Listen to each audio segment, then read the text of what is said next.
Now, I guarantee you've probably heard the name Ténéré if you like anything about motorcycles. If you haven't, this is the Yamaha Ténéré 700, and it is the crown jewel in Yamaha's off-road lineup. This thing is a Dakar rally bike that is built to go on the road and have a license plate slapped onto it. It's been rigorously re-engineered for this latest generation to make it the best in class.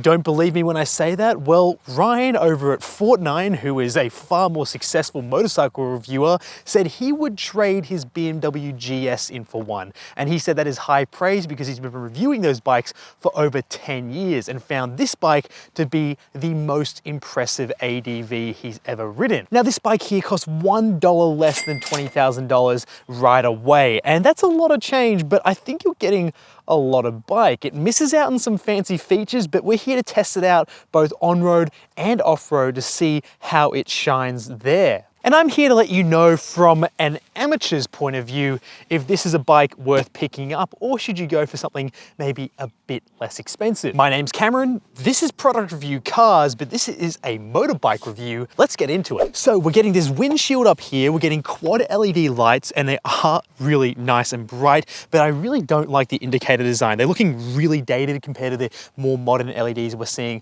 on other Yamaha motorcycles. We're getting nice beefy upside down forks. We're also getting these big guards on the lower part of the forks, and also we have a nice big mud guard here for obvious reasons. And we also get these very knobbly tires. I'll let you know how they ride on road in just a second, but just getting to this filming location, they have plenty of grip and they actually are far easier to use on the road than I thought they'd be. And then through here, you can see that our intercooler actually has some guards on it, which is pretty cool. Now, Yamaha's giving you twin disc Brembo brakes up front. We get a big bash plate down below to protect all your vitals on this motorcycle. This motorcycle is also put in a tech camo livery. That is the name of this paint scheme. And I think it is the best paint scheme you can get for the Ténéré. It just looks so mean. I love the matte finish, and also do like the little orange highlight sort of splashed around here. Now, here's the crown jewel of the Ténéré. It's its CP2 motor. This thing has been rigorously engineered to make it one of the best twin cylinder motors you can buy. And to be honest, it is a fantastic motor, but also this thing is known to be one of the most reliable motors you can buy in this class, which is pretty interesting. And according to an overseas German reliability study, they found that the CP2 motor was actually something that came out on top. Now, we have this exposed exhaust here on the side. I really like it. It's nice and out of the way as well. And it's actually pretty well insulated that it doesn't get hot at all, even to the touch. I've been riding for a few hours today and it's actually pretty cold still. And it's nice and secure here as well with some additional brackets here. Now, this bike does look like it's been bashed up a little bit because it has been on a rally in the center of Australia, but I don't mind that because it gives it a nice bit of character. So that is something to know, that if you want to baby your Yamaha Ténéré thinking it would look better as a brand new bike, I can tell you now that with some scuffs, scratches, and some dirt on it, it already looks 10 times better. Now, up top, we have our mirrors, which are attached to our bars, and they actually are really good mirrors because they do not vibrate at all. I can guarantee you Yamaha spent a lot of time studying that, because when you're going off road, it's going to get bumpy and you need your mirrors to stay pretty firm and in place. And they definitely do, even when 100 km/h's worth of wind is hitting them. Now, you have these nice big guards here as well, which looks like they've been worked in a little bit because they are a little bit warped and moved around because it looks like someone's used them, but they are good to have there to protect your hands just in case. We have our adjustable levers here as well, and the controls here on the actual handlebars. We have our indicators, our horn, and we also have our hazard lights and our high beams. And then we also have a little select button for things here in the screen. Now, this screen is a vertical display because obviously it's going to be easier to read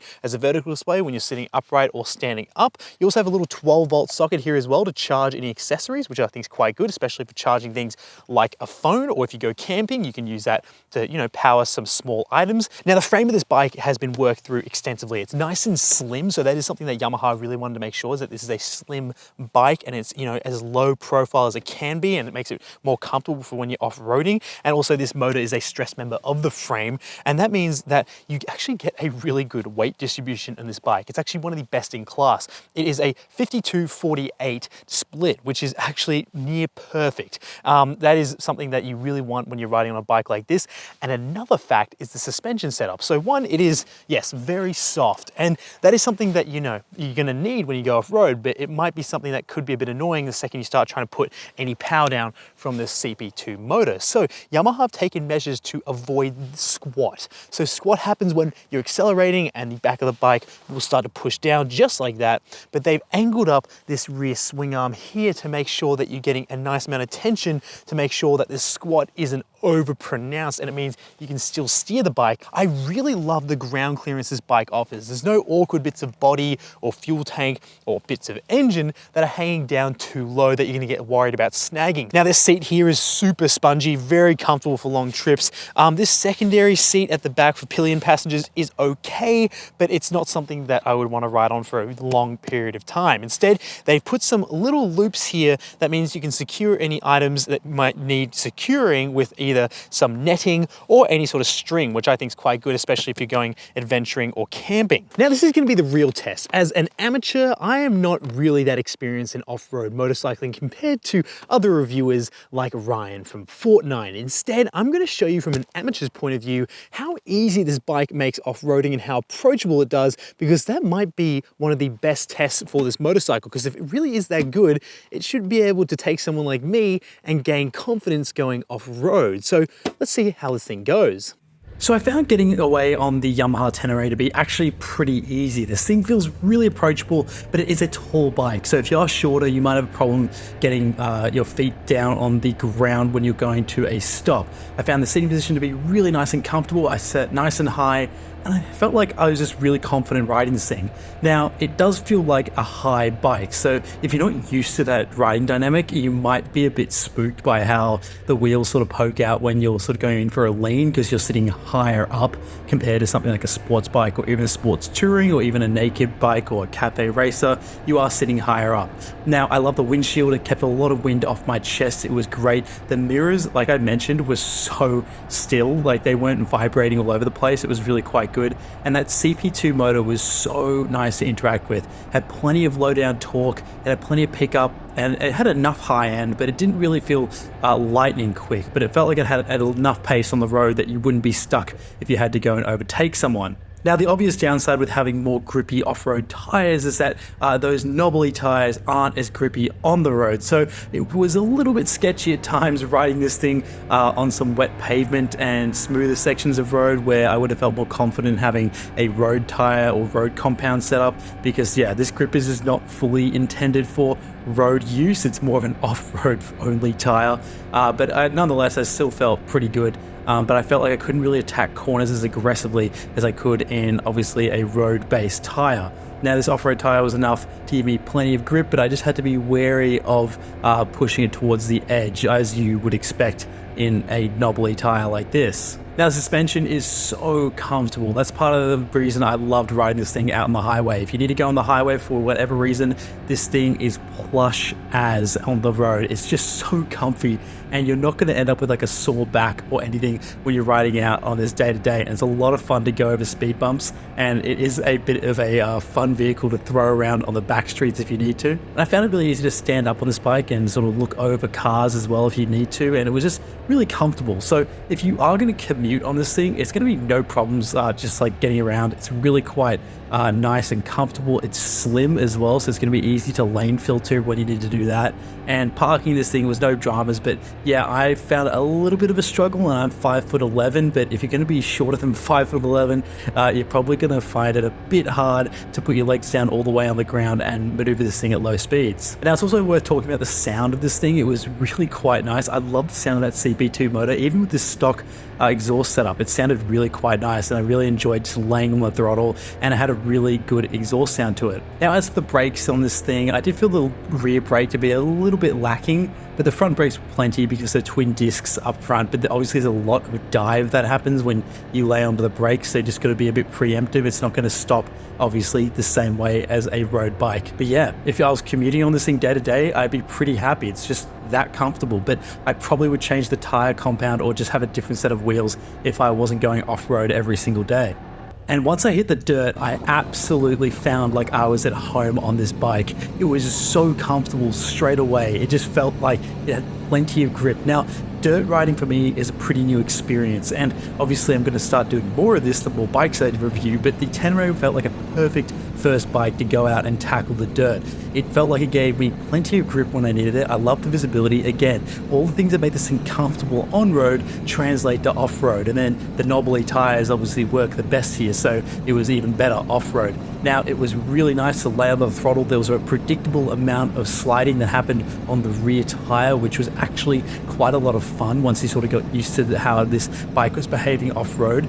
Now, this didn't feel particularly heavy either, and it just felt like it had plenty of ground clearance. It was hitting any potholes with plenty of predictability, and I just felt like I could just go for days riding on this thing. Now, the benefit of riding this bike compared to some of its competitors is that ground clearance. I didn't really feel worried at all about the vitals of this bike underneath it getting hit by any rocks, stones, or any sort of branches. It just felt like it was going to be clearing all that, and if something did hit it, you have that nice beefy cage underneath to protect your motor. But then that beefy cage isn't going to be dragging on any low clearance sections. Now, the gearbox is really quite nice as well, but I might have preferred it to have a quick shifter on board. I think that would be quite nice, but obviously I'm new to off-road riding. Maybe quick shifters aren't desirable off-road, but on-road it definitely would have been nice to have.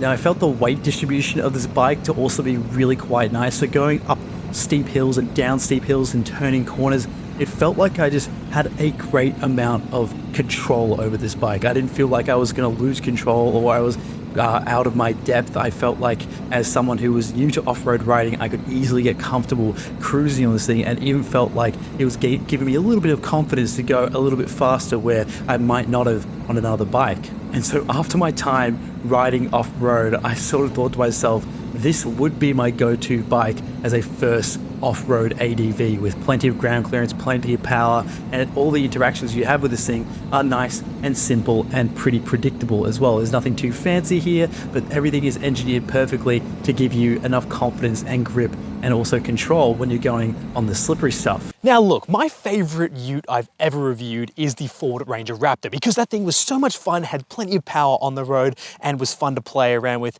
on the street. But then when you went off-road, it was an absolute menace and machine, and felt like you could tear up anyone else who was on that dirt track. And that's what this bike is to me. It is the bike version of the Ford Ranger Raptor. It reminds me so much of my favorite ute because it is just an absolute delight to ride around on city streets, although it's not as capable as something like a sport bike or even a touring bike that has road tires on it, but it is still a lot of fun to jump around off speed bumps and also just cruise around in. This thing is what they would call the GOAT. That's what I would call the Ténéré. It is absolutely one of the best off-road motorcycles you could probably buy, and that's because of how easy it was for an amateur like me to get onto one and just feel right at home on the dirt. Don't agree with me? Let me know in the comments what other bike you would pick up instead of a Yamaha Ténéré. And if you haven't, make sure you subscribe. Smash that subscribe button so hard that you feel like your fist is gonna fall off your hand. Now, if you haven't liked this video already, make sure you leave it a like. If you don't like it, make sure you leave a dislike, because that lets me know if you wanna see more reviews just like this. Now, thank you so much for watching. Make sure you follow us on TikTok and Instagram at Product Review Cars so you don't miss out on any behind the scenes videos, and I'll see you in the next one. Now this video's done, I'm gonna try and do a wheelie.